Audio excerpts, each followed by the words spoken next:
কেমন আছো তোমরা? বছর তো চলেই গেল। সো পরীক্ষা তো একদম দাঁড়গোড়ায় চলে আসছে। অনেকেরই মাথা নষ্ট হয়ে গেছে, ভাই কিভাবে প্রিপারেশন নিব। আমারে অনেকে হোয়াটসঅ্যাপে হচ্ছে মেসেজ করতেছো, ভাই এই অল্প সময়ে আমি কিভাবে প্রিপারেশন নিব। আসলে এর একটা প্রপার সলিউশন হচ্ছে আমি আজকের এই ভিডিওতে বলবো, যে তুমি এই সময়টা অল্প সময়ে তুমি কিভাবে তোমার পড়াশোনাটা একটু গুছাইতে পারো। এখন পর্যন্ত তোমরা যা পড়ার তা তো পড়েই ফেলছো। এখন তোমাদের নতুন করে পড়ার কিছু নাই, বাট হচ্ছে এই সময়টাতে একটা জিনিসের উপর ফোকাস দিতে হবে, সেটা হচ্ছে তোমাদের উইক জোন ফাইন্ড আউট করতে হবে। এখন কথা হচ্ছে, ভাই উইক জোন আমি কিভাবে ফাইন্ড আউট করব। এখন উইক জোন ফাইন্ড আউট করার ক্ষেত্রে ধরো তুমি জাহাঙ্গীরনগরের এ আর ডি ইউনিটে পরীক্ষা দিচ্ছ। এখন তুমি কি করবা, তুমি প্রিভিয়াস ইয়ার কোশ্চেন নিবা। নেওয়ার পর হচ্ছে তুমি 55 মিনিট টাইম ধরবা। তো টাইম ধরে তুমি এক্সাম দিবা। এক্সাম দিলে তুমি নিজেই আবার অ্যানালাইসিস করবা যে তোমার কয়টা এমসিকিউ হইলো, তোমার কোন সাবজেক্টগুলোতে সমস্যা হচ্ছে।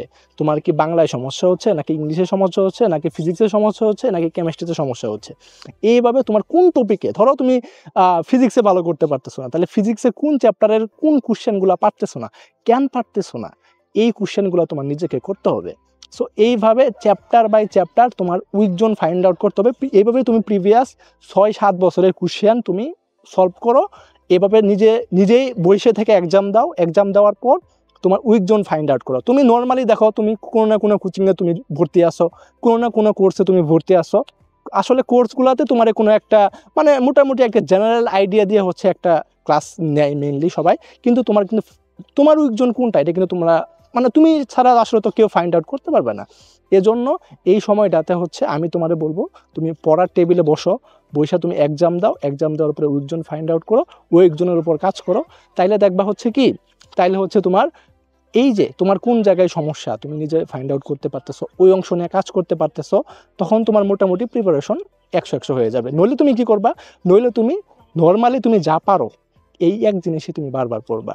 সো এক জিনিস বারবার পড়ে তো লাভ নেই। সো তুমি যে জায়গায় তোমার সমস্যা, আর আরেকটা জিনিস বলি, জাহাঙ্গীরনগরে পরীক্ষা দিতে গেলে তুমি যে জিনিসটা সবচেয়ে বেশি ফেস করবা সেটা হচ্ছে, তুমি ফিজিক্সের ক্ষেত্রে এটা নর্মালি বেশি হয়, যে তুমি পরীক্ষার মধ্যে দেখবা যে হচ্ছে তুমি পারতেছো, কোন সূত্র অ্যাপ্লাই করবা এটা তুমি বুঝতেছো, বাট হচ্ছে এই ম্যাথগুলা কিভাবে করতে হয়, যেমন হচ্ছে মানে তুমি জানো এইভাবে করতে হয়, বাট হচ্ছে তুমি মান বসে অ্যান্সার মিলাইতে পারবা না।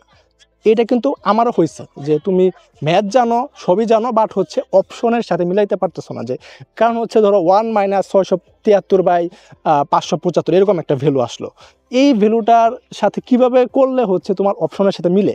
সো এই প্র্যাকটিসগুলো তোমার বাসায় বসে করতে হবে, যে তোমার অ্যান্সারের সাথে মিলানো।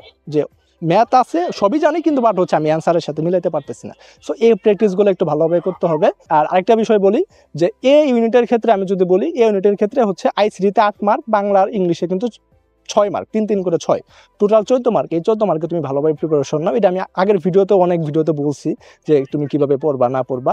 সো এই 14 মার্ক ভালোভাবে ফোকাস রাখো, যে এই 14 মার্ক কিন্তু তোমার ট্রাম্প কার্ড চান্স পাওয়ার ক্ষেত্রে। ডি ইউনিটের ক্ষেত্রেও কিন্তু বাংলা, ইংলিশ আর আইকিউ এটা কিন্তু ট্রাম্প কার্ড। সো এই বিষয়গুলো একটু মাথায় রাখো, কারণ হচ্ছে এই বিষয়গুলো হচ্ছে একটা বড় ফ্যাক্টর তোমার চান্স পাওয়ার ক্ষেত্রে। এই হচ্ছে বিষয়।